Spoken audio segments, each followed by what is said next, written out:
I thought we could just start with the Texas redistricting fight.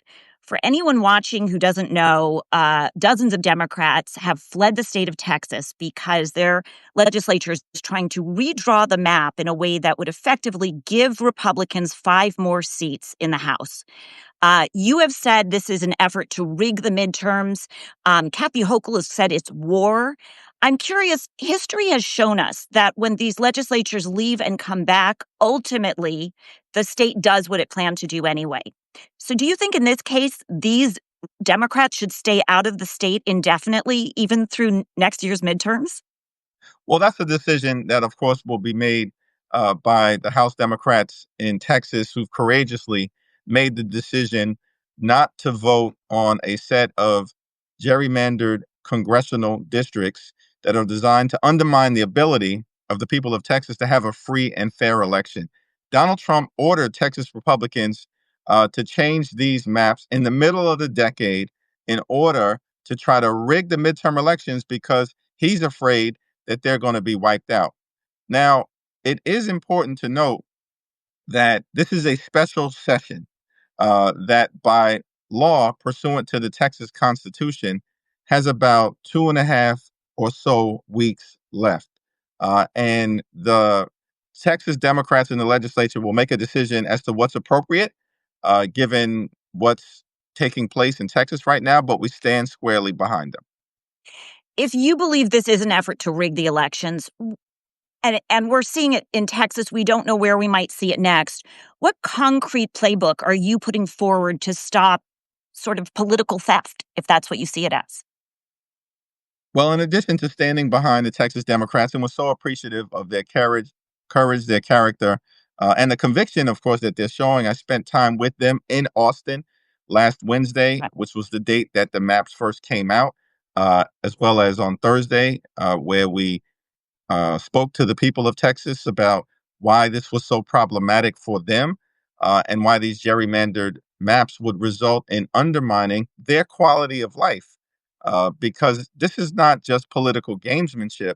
This is about whether you're going to have members of Congress or potentially Democrats in the majority who actually are going to fix our broken healthcare system as opposed to ripping healthcare away from the American people. Whether you're going to have a Democratic majority in the House that is trying to lower the high cost of living as opposed to raising costs on everyday Americans, which Donald Trump and Republicans are doing, particularly as it relates to the Trump tariffs, and whether you're going to actually have a Congress led by Democrats in the House who are going to clean up corruption and try to deliver a government that actually works for the American people, or this corrupt situation that we see going on right now, which is a government of the billionaires, by the billionaires, and for the billionaires. And that is what the one big ugly bill was all about: hurt everyday Americans to reward their billionaire donors with massive tax breaks. So I want to make sure that everyone understands the stakes that are involved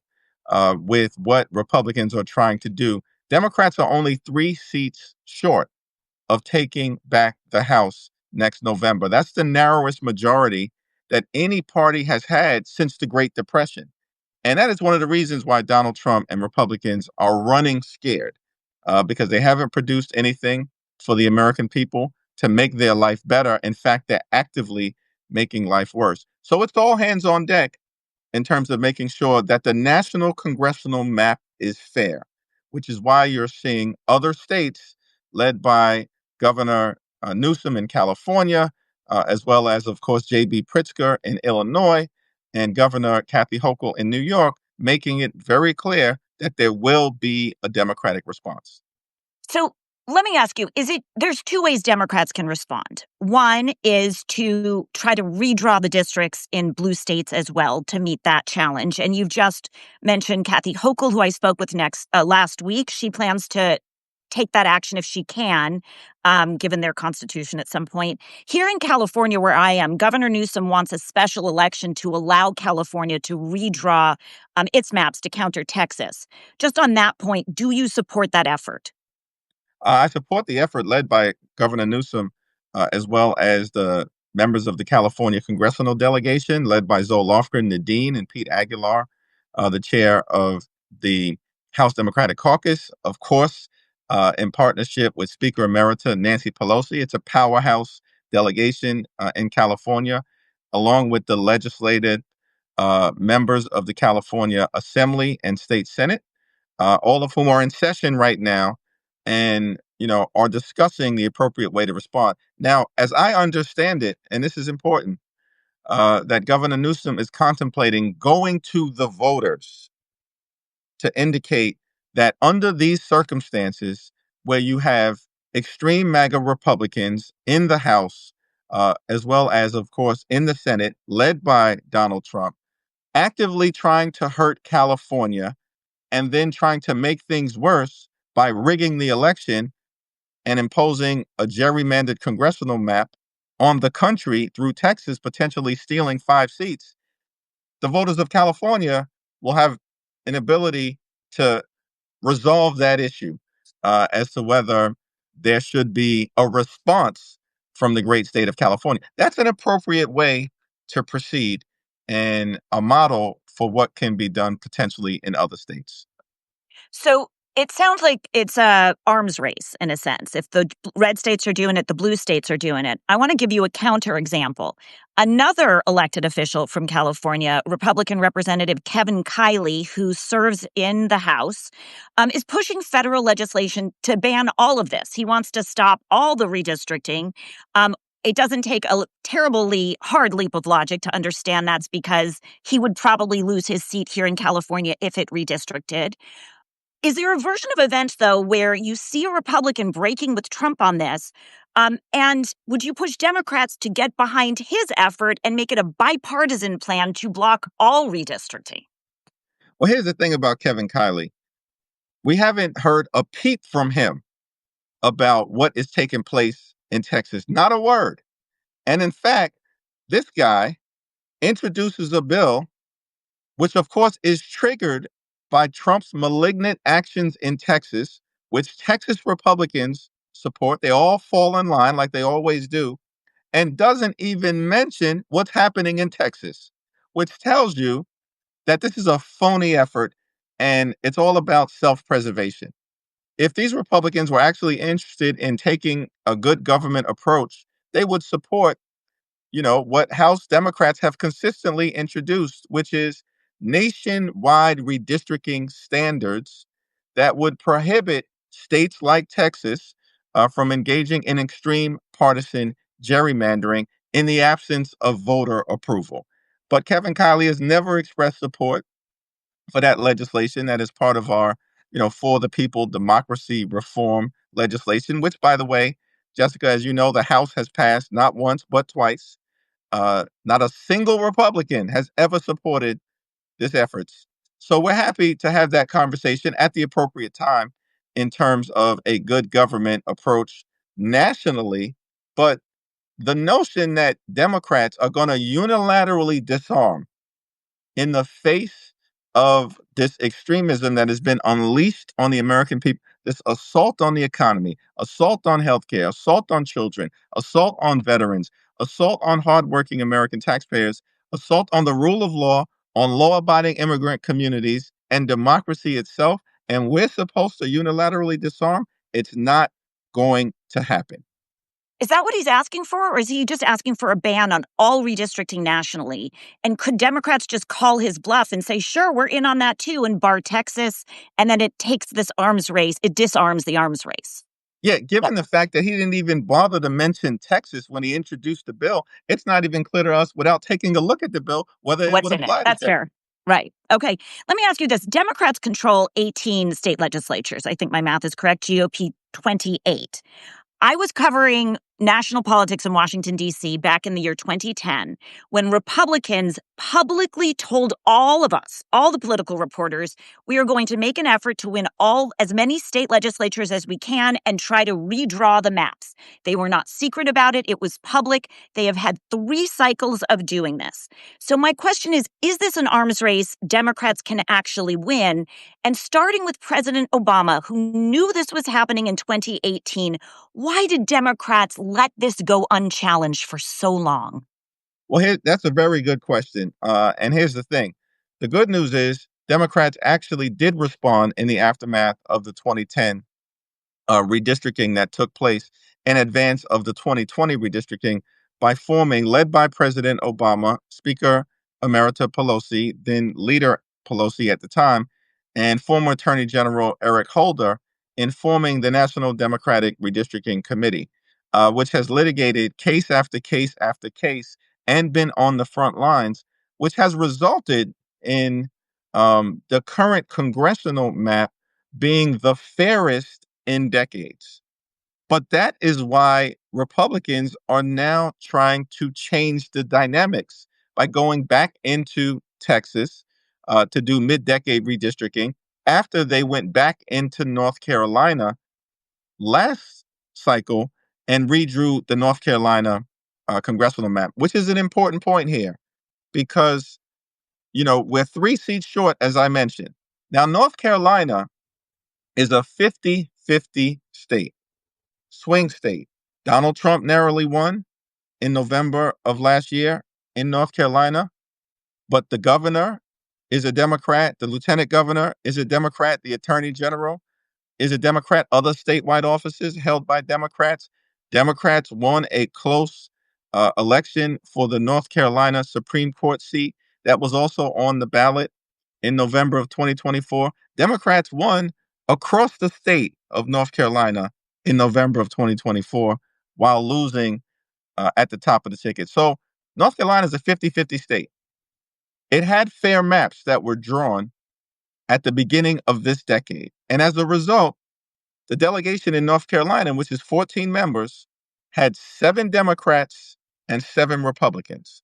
Until last year, Republicans, because they gained control of the state Supreme Court, went back to court, and some right-wing judges on the North Carolina Supreme Court reauthorized mid-decade redistricting in North Carolina, and they changed the composition of the North Carolina congressional delegation from 7-7, which is what it was as recently as January 2nd of this year, the day before the new Congress was sworn in, stole 3 seats from the people of North Carolina that were held by Democrats, made them deeply Republican seats, and now the North Carolina delegation went from 7-7 on January 2nd to 10-4 on January 3rd, the date the new Congress was sworn in. In other words, Republicans wouldn't even be in the majority right now, absent stealing 3 seats from the people of North Carolina in mid-decade redistricting. And so we have fair maps, but wherever they exist, Republicans are now trying to change them. That's what's happening in Texas. That's why we're going to have to respond in the middle of the decade, just like they are trying to launch this assault in the middle So of the decade. let me ask you. So I heard you say California, New York, Illinois are among the states that Democrats could try to redraw maps. Colorado, New Jersey, are they possibilities too? Yeah, Colorado, New Jersey, potentially, Oregon, Washington. Now, the issue that exists in pretty much every single one of these states, with the exception of Illinois, is that Democrats have, at different points in time, put into place independent redistricting commissions that have drawn these maps as part of an effort to make sure that the people, understandably, would have the ability to choose their representatives as opposed to politicians choosing the voters they want to represent. Because we are a party that is anti gerrymandering. And so you've got commissions now in all of these different states. So every state is unique in terms of having to go back to the people of that state and through a referendum, a constitutional amendment, a ballot question. Every state is unique, perhaps through the state legislature, if that is the process, to have that discussion with the American people in these states about what is the appropriate way to respond to this aggressive mid-decade That's action what being taken. And that's what we're going to see happen in a lot of these states in the next few months. I want to shift gears a little bit to talk about some of the other major things you referenced. Um, Just this past week, looking more broadly at what's going on with Trump, Attorney General Pam Bondi ordered prosecutors to start a grand jury probe of Obama officials over the Russia investigation. The Trump administration is trying to investigate former Trump special counsel Jack Smith. Trump fired the head of the Bureau of Labor Statistics. It's very clear that they are not following the rules. Given that, should Democrats start breaking some rules too? I mean, I can think of leaking documents, doing sit ins. Are you open to unconventional tactics at this point as well? Well, I've said that we're in a more is more environment, and we're going to have to continue to push back aggressively in the Congress, in the states, in the courts, in communities across the country to win over the hearts and minds of the American people. We are in a more is more environment. You know, Cory Booker and I in late April sat on the Capitol steps for about 12 and a half hours, conducted a sit in that eventually resulted in hundreds of people throughout the day showing up. This was in advance of our effort to push back against the one big ugly bill because we knew they were trying to rip away health care from the American people. That's just part of what we have to continue to do. More town hall meetings, more protests, more marches, more demonstrations, more speeches, more sit-ins, speeches on the House floor, speeches on the Senate floor, hearings that we've been holding as Democrats on Capitol Hill. We're taking hearings across the country in different states. We're going to have to continue to do more to meet and match and exceed the diabolical intensity that's coming from the other side of the aisle with righteous intensity in defense of the American people. So last night, Rachel Maddow, and she is not the official spokesperson for anything, but she does have a lot of fans who have been talking about what she said last night. And she said this: "We have a consolidating dictatorship in our country. And right now is the point at which Americans have the most tools for democratic resistance." Do you agree with that? Well, I agree with her from the standpoint of what John Lewis would often instruct us to do, which is that when you see something wrong, when you see injustice in society, you've got to show up and stand up and speak up for what you know is right, and go out there and get into good trouble, necessary trouble, as what that's what the civil rights leaders, that's what John Lewis, that's what the foot soldiers on the Edmund Pettus Bridge in Selma did. There is a blueprint for the American people rising up and expressing their strong opposition to the things that are taking place in a society that are wrong. And that's a blueprint that was used by our civil rights heroes to get America from where it was in the Jim Crow era to a better place. And certainly we now find ourselves in a situation where, Donald Trump and these extreme MAGA Republicans, they don't want to move the country forward. They're trying to turn back the clock, like in real time, erase our history. They're not trying to bring anybody together. They actually are consistently tearing the country apart. And as you indicated, using the criminal justice system, weaponizing the Department of Justice to go after people who are standing up in principled opposition to them. That is what authoritarians do. But we're not going to be cowed by it. We're not going to be intimidated. We're going to continue to stand up and speak up and show up in the great spirit of John Lewis and Rosa Parks and Fannie Lou Hamer and Dr. King and our heroes who, at another critical juncture in American history, summoned the courage and the conviction and the character to push back. So I hear what you're saying, and that many members of Congress really want to see mass movements in the streets, the people rising up to increase the pressure. There's also some frustration among the people with the party. Let's talk about the Democratic Party. Latest polling, 33% favorable view, congressional Democrats at 19%. You know all these things. What I hear from my audience when I ask, I'm talking to Leader Jeffries, what would you like me to ask? I hear that centrists often feel ignored, progressives feel sidelined. I know it cannot be easy to do your job, but I'm curious, inside your caucus, which faction is really driving things? Is it the progressives? Is it centrists? Is it someone else? Well, within the caucus, we are a family, and that's progressives, and that's New Dems, and that's Blue Dogs. Of course, people on the left, people who are left of center, people who are in the center. The caucus has been completely and entirely unified throughout the first 6.5, 7 months of this presidency, this congressional session, right? We've pushed back aggressively against their efforts to jam a partisan spending bill down the throats of the American people, unified. We've pushed back at every step of the way as it relates to this one big ugly bill. We voted on it 3 different times, and every single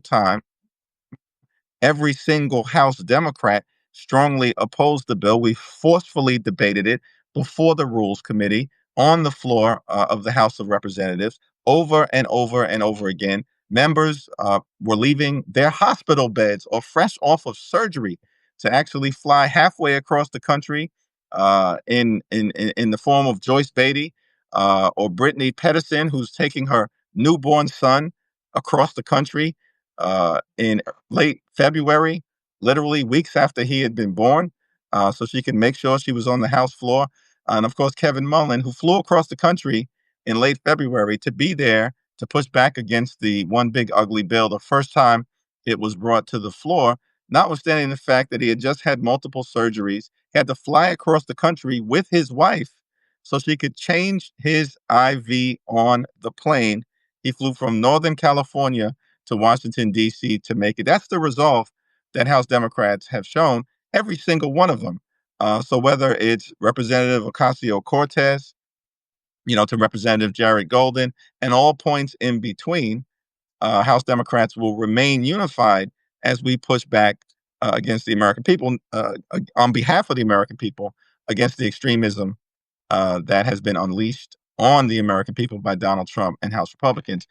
The Democratic Party standing, of course, there is going to be real disappointment with the fact that the Democratic Party lost the election in November of 2024. And now we have to deal with this guy and the malignant clown show that has been unleashed on the American people since January 20th. But I think we are going to continue to forcefully respond. We've been winning special election after special election after special election throughout the country, including, of course, the most important special election that took place in Wisconsin, where we defeated Elon Musk, Donald Trump, and a right wing judicial candidate by 11 points in the swing state of Wisconsin. So the pushback is happening, it's tangible, and there are real signs of movement in the right direction, but we have to continue to do more. Let me ask you about one of the recent elections where we saw a lot of energy, which was in New York State with Zohran Mamdani. He represents a young, diverse, unapologetically progressive wing of the party, and its influence is growing. What do you need to do? What's your process for deciding whether or not you will endorse him? Well, we had a very good conversation uh, about a day or so before he spent some time with the family in Uganda, and we agreed to get back together upon his return. So that's in motion. He's meeting with other members of the congressional delegation, as we speak, and I look forward to connecting with him. He asked me to put together a meeting with some of the leaders within the African American community, African American clergy, civic leaders, civil rights leaders in the neighborhoods that I represent. And I told them that I would put that together for him. We'll do it at some point over the next few weeks, and then we'll take it from there. Do you support plans for free buses, free childcare, $30 minimum wage across the country? Is this something you want to see cities do? Well, what we said from the very beginning of this Congress on January 3rd, in my first remarks to the newly elected House of Representatives, that we are ready to deal with the cost of living crisis that exists in the United States of America. Costs are too high. The country is too expensive. Housing costs are too high. Grocery costs are too high. Utility costs are too high. Childcare costs are too high. Insurance is too high. America is too expensive. Republicans promised to lower the high cost of living. In fact, on day one, costs aren't going down. However, they're going up. The Trump tariffs are going to increase costs on everyday Americans, the average American family, by thousands of dollars a year. In fact, And we so, saw a town hall, like, Yes. we saw a town hall last night with Representative Floyd in Nebraska, where he was in his red district speaking about what his plans are, and he got shouted down by the audience, outraged that said, tax the rich, we're outraged about Medicaid changes, all of this. My question is, what can you do to ensure that rage translates into success for Democrats and not maybe even a third party? Well, what we are seeing across the country, and as I mentioned, in fact, Nebraska was part of this. Democrats won a special election in Iowa for the Iowa State Senate at the end of January in a seat that had just been won by Donald Trump by 21 points. We had a 25-point overperformance. That was in Iowa in January. In February, we won a special election for the Westchester County Executive seat. It was a seat that had been previously held by both Democrats and Republicans. Donald Trump endorsed the Republican in that race in February. The Democratic candidate won by 30 points. Then in March, of course, we won a special election in Pennsylvania for a state Senate seat in Lancaster County. It was a seat that Donald Trump had just won by 15 points. The Democrat won that race. I mentioned earlier, we won the race in Wisconsin, the state Supreme Court race. Elon Musk poured about $25 million into the race. The people of Wisconsin rejected that extremism, supported our candidate, who will be an enlightened member of the Wisconsin State Supreme Court. Then in Nebraska, in May, of course, we flipped a seat that had been held by Republicans in terms of the mayor of Omaha, Nebraska. It had been held by Republicans for the previous 12 years. A Democrat won. It's the first time that an African American will now be the mayor of the great city of Omaha. So what we're seeing in all of these special elections, and those are just some of the highlights, that the Democratic base is turning out uh, and overperforming in high numbers. Independents and swing voters are moving in our direction. And Republican voters are showing a lack of enthusiasm because they've been betrayed. They've been I, disappointed. Their health I care is being taken away. I hear everything you're saying, and you have so many numbers and you have so many successes to point to. And yet so many Democrats feel this deep frustration and this sense that there's not enough fight in Washington. There's not enough resistance. A, do you hear that? And B, what can you do about it? Yeah. Well, listen, I'm open to any suggestions that anyone may have, Okay. right? But People what I write can him. say, right? I think Corey's shown fight. I think Senator Padilla has shown fight. Chris Van Hollen leaving the country, has shown fight. The progressives, are showing fight over and over again. We've seen New Dems and Blue Dogs stand up consistently. We've seen records broken on the House floor. We've seen records broken on the Senate floor. We've seen sit-ins. We've seen members get arrested over and over and over again, showing up at ICE detention centers, making sure that that we're pushing back against the extremism that has been unleashed by these mass ICE agents. But we're in a more is more environment. So we just have to continue to do more until we can end the national nightmare that has been imposed on the American people. What I will say to folks, and as I travel the country, I say, look, Donald Trump was more popular than he had ever been on January 20th. And of course, had the algorithms in many instances working in his favor, has the right wing disinformation machine working in his favor, has conservative news working in his favor, more popular than he had ever been. 6 months later, he is the most unpopular president at the 6 month mark in modern American history. That doesn't happen by accident. That's a result of everybody who is outraged by what is happening, showing up and standing up and speaking up, particularly because he had every possible advantage on January 20th, the most unpopular president in modern American history at the 6 month mark. The one big ugly bill, as you know, is consistently unpopular. 18 points, 19 points, 20 points, 21 points underwater. It was unpopular when it was being debated on the House floor, on the Senate floor, when it passed, in the weeks subsequent to it being passed. These are measures of Democrats, but more importantly, the American people rejecting what they are trying to do as it relates to jamming things down the throats of the American people. They're just Republicans frus can't even have town hall meetings right now that is true. because the level of concern and outrage is so significant. Does that happen on its own, or does it result from actually some measure of an effective pushback that has to be sustained and intensified?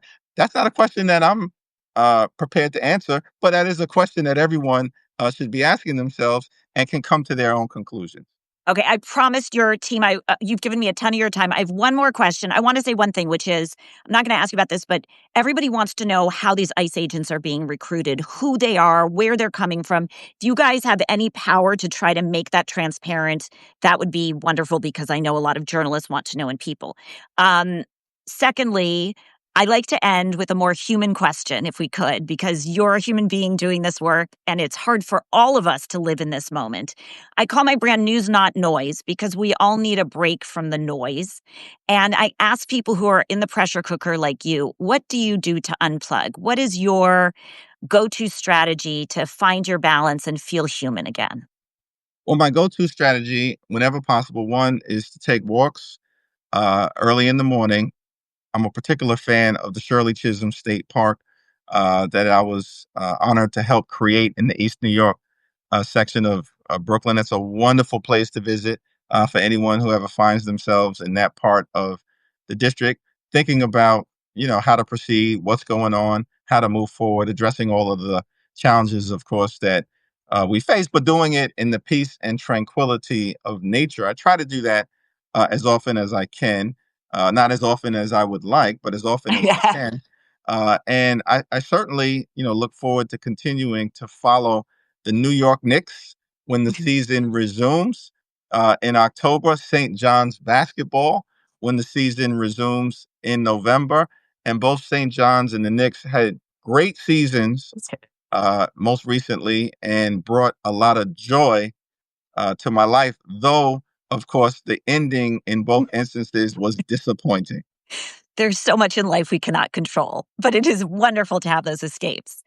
Um, Leader Jeffries, thank you so much for your time today, and I would love to stay in touch with you as this midterm drama evolves. Thank you.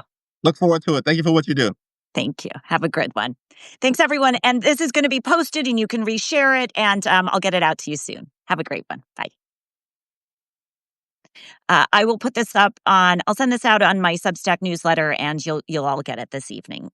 And please do email me and let me know if you have follow up messages or questions for him for next time. Thanks.